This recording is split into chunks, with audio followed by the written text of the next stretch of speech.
Hi everyone. आज के video में हम एक नई सीरीज चालू करने वाले हैं। आयुर्वेद के जो बेसिक कॉन्सेप्ट होते हैं, वात पित्त कफ, इनके सिम्टम्स क्या हैं, लक्षण क्या है, कैसे प्रकोप होता है, कैसे शमन होता है, क्या एंटीडोट है, क्या गुण है वगैरह, हमने बहुत सारी चीज़ें पढ़ ली हैं। और भी आयुर्वेद के डिफरेंट जो कॉन्सेप्ट हैं, सप्त धातु का सिद्धांत है, मन कैसे कार्य करता है, ये सब हम बेसिक नॉलेज थोड़ा सा जान चुके हैं। अब इसको हम थोड़ा सा कुछ समय के लिए प्रैक्टिकली अप्लाई करने की कोशिश करेंगे, जिससे आपको सारी चीज़ें समझ में आ जाएं और आप उसका डेली लाइफ में इस्तेमाल कर सको। ठीक है, तो आज के जो हम ये नई सीरीज चालू करने वाले हैं, इसमें हम आयुर्वेद के नुस्खों के बारे में बात करेंगे। अच्छी चीज़ है, इंटरेस्टिंग है, क्योंकि आयुर्वेद के रामबाण नुस्खे सबको अट्रैक्ट करते हैं कि यार कुछ अच्छा सा नुस्खा मिल जाए। तो हम इसी के बारे में हम बात करेंगे। आज जिस नुस्खे के लिए मैं आपसे पर्टिकुलरली वीडियो बनाया है वो है छोटे बच्चों में होने वाला डायरिया।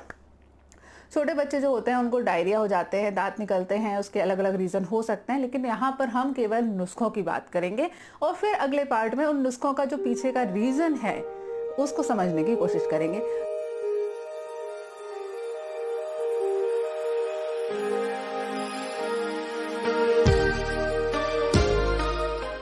वीडियो आगे देखें उससे पहले इंपॉर्टेंट सूचना है कि मैं फेसबुक और इंस्टा दोनों पर एक्टिव हूं, तो वहां पर आप मुझसे पर्सनली बात कर सकते हैं। अपॉइंटमेंट लेना है तो आप वेबसाइट के थ्रू जाकर अपॉइंटमेंट भी बुक कर सकते हैं। ठीक है, चलो अब वीडियो आगे देखते हैं।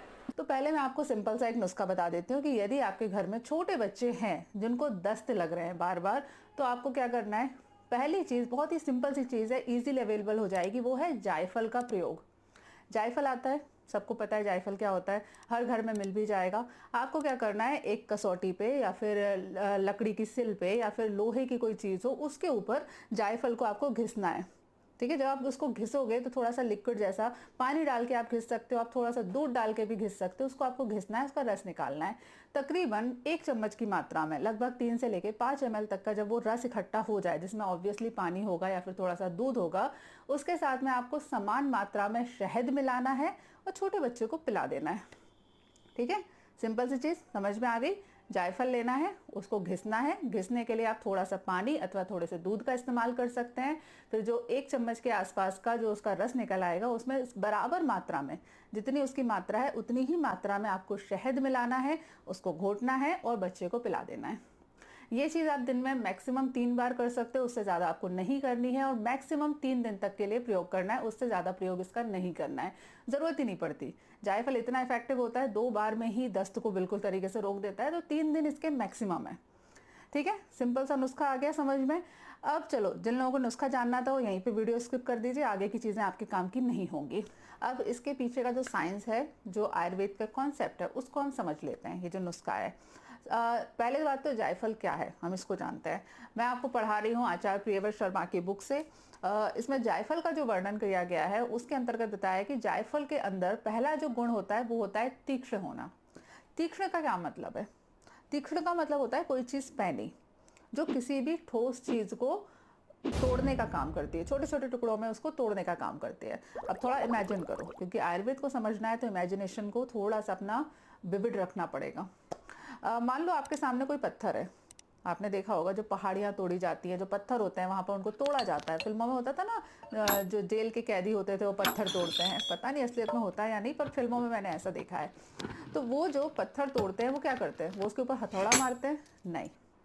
अगर आप बड़े से पत्थर के ऊपर हथौड़ा मारोगे तो वो नहीं टूटेगा, उल्टा हथौड़ा टूट जाएगा। आप क्या करोगे, वहां पर किसी नुकीली चीज का इस्तेमाल करोगे, भाले जैसी चीज, है ना। वो जो तोड़ने वाला जो सब्बल होता है वो आगे से पैना होता है। वो जो पैनापन है, यही होता है तीक्ष्ण गुण होना।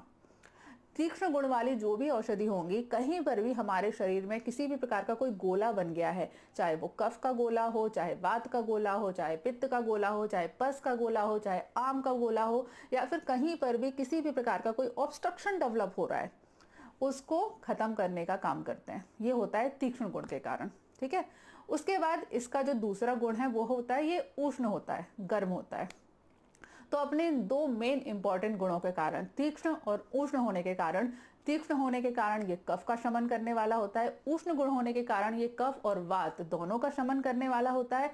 तीक्ष्ण और उष्ण गुण के कारण ये पित्त को बढ़ाकर, पित्त की मात्रा को बढ़ाकर उसे शरीर से एनाल कैनाल के माध्यम से बाहर निकलवाने वाला होता है।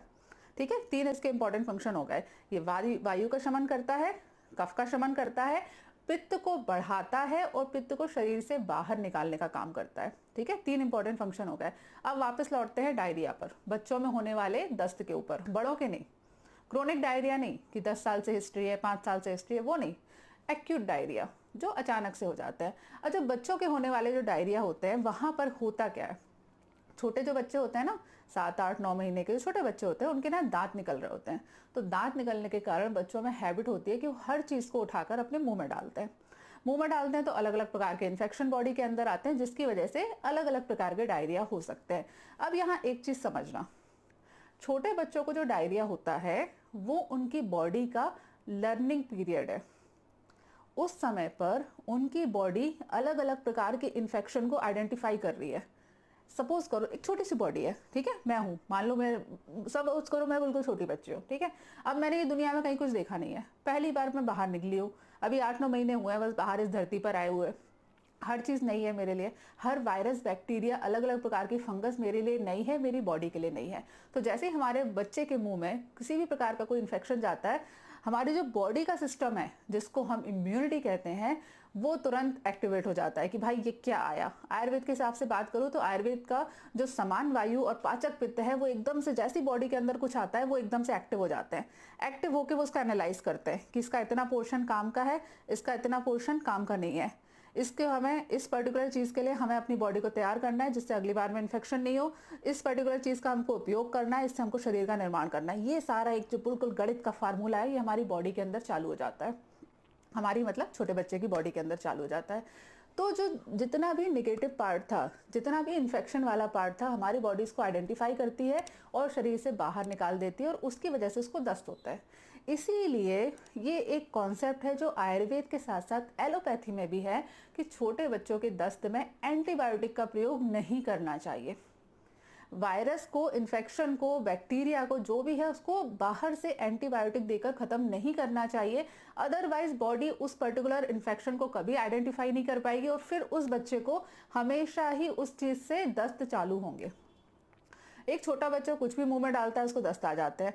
हम अगर अपने मुंह में कुछ डाल लें तो हमको दस्त होते हैं क्या? नहीं होते, ज्यादातर लोगों को नहीं होते। कभी कभार साल में एक आध बार फूड पॉइजनिंग हो जाए वो एक डिफरेंट चीज है, पर जनरली नहीं होते, क्योंकि हमारी बॉडी इस पर्टिकुलर चीज को आइडेंटिफाई कर चुकी है, उसको जानती है कि कैसे इसको टैकल करना है। इसीलिए छोटे बच्चों को यदि दस्त लगे तो पहली चीज तो एंटीबायोटिक आपको नहीं देनी है। क्या करना है आपको? आपको इस चीज का ध्यान रखना है कि दस्त की वजह से बच्चे का वजन कम नहीं हो। अगर छोटा बच्चा, उसको दस्त हो रहे हैं लेकिन उसकी भूख अच्छी है, वो खाना खा रहा है, जनरली हैप्पी हेल्दी किड है, खेल रहा है, मस्त रहा है, आपसे बात कर रहा है, इधर उधर एक्टिविटी कर रहा है, तो दस्त हो रहा है उसके बारे में टेंशन नहीं लेनी। खाना खा रहा है, ठीक है, आपने उसको कुछ फूड दिया, आपने उसको दूध पिलाया, आपने उसको खाने, हाथ में कुछ पकड़ाया, खाने वाली चीज उसने उसको लिया, तो मतलब बच्चा हेल्दी है, आपको उसकी टेंशन नहीं लेनी, कोई ज्यादा उसके बारे में विचार नहीं करना, कोई एंटीबायोटिक देने की जरूरत नहीं है। आपको क्या करना है, ये जो मैंने आपको शुरू में नुस्खा बताया उसका आपको प्रयोग करना है। ये नुस्खा कैसे काम करेगा आप उसको समझ लीजिए, ठीक है। एंटीबायोटिक जैसा इसका फंक्शन नहीं है। ये क्या कर रहा है, मैंने आपको क्या बताया था, कफ वात को शमन करता है, पित्त को निकालने का काम करता है। तो ये क्या करेगा, आप बच्चे में जो बाहर से इन्फेक्शन आया है उसकी वजह से बॉडी के अंदर जो कफ वात का सिस्टम बिगड़ रहा है उसको ये सामान्य अवस्था में लेकर आएगा। जो बढ़ा हुआ पित्त है और जो इन्फेक्शन है उसको शरीर से बाहर निकालने का काम करेगा। साथ ही जो जायफल का गुण होता है ये दीपन पाचन होता है, यानी कि जो जठराग्नि, पाचक पित्त, और वहां पर मैंने अभी क्या बताया था आपको, पाचक पित्त है, अग्नि है, और मैं भूल गई मैंने शुरू में कौन सा पित्त बोला था।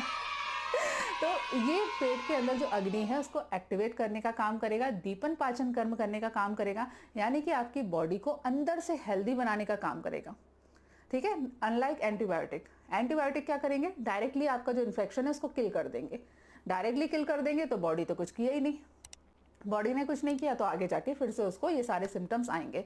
तो ये सिंपल सा नुस्खा है, आपको प्रयोग करना है, इससे आपका बच्चा अंदर से हेल्दी होगा, दीपन पाचन कर्म होगा, उसकी अग्नि का वर्धन होगा, ना कि उसके अंदर जो बैक्टीरिया वायरस है वो डायरेक्टली किल होंगे, ठीक है। सिंपल सी चीजें है, इसको फॉलो करो, बिल्कुल फायदा करती है, और बड़ों में भी फायदा करती है, फिर बड़ों में लेकिन उसकी मात्रा आपको ज्यादा करनी पड़ती है, इसलिए छोटे बच्चों के लिए ही ये प्रयोग काम का होता है, ठीक है। करना क्या है फिर से एक एक्सप्लेन कर देती हूँ। जायफल लीजिए, उसको घिसिए, घिसने के बाद में उसका लगभग 5 ml तक का जो रस बनेगा, 5 ml के रस में थोड़ा सा शहद मिला देना है, शहद के साथ उसको घोटना है और बच्चे को पिला देना है। अब यहाँ किसके कॉन्ट्राइंडिकेशन भी आपको बता देती हूँ। अभी मैंने आपको क्या बताया, ये कफ वात का शमन करता है, पित्त को शरीर से बाहर निकालने वाला होता है। यदि आप ये सोचो कि यार बच्चे को तो दस्त होते ही रहते हैं, तो चलो 6 महीने प्रयोग कर लेते हैं या 1 साल के लिए इसका प्रयोग कर लेते हैं, तो क्या होगा, कफ वात जो सामान्य अवस्था में आनी थी वो और ज़्यादा शमन हो जाएगी, वो कम हो जाएगी, पित्त शरीर से एक्स्ट्रा बाहर निकलने लगेगा। ये पित्त विरेचक है, पता चलेगा कुछ समय के बाद बॉडी के अंदर पित्त नहीं रहा तो आपके शरीर में वात पित्त कफ के क्षय होने के, कम होने के लक्षण आने लगेंगे। इसीलिए लंबे समय तक इसका प्रयोग नहीं करना होता है, केवल 3 दिन के लिए इसका प्रयोग करना है।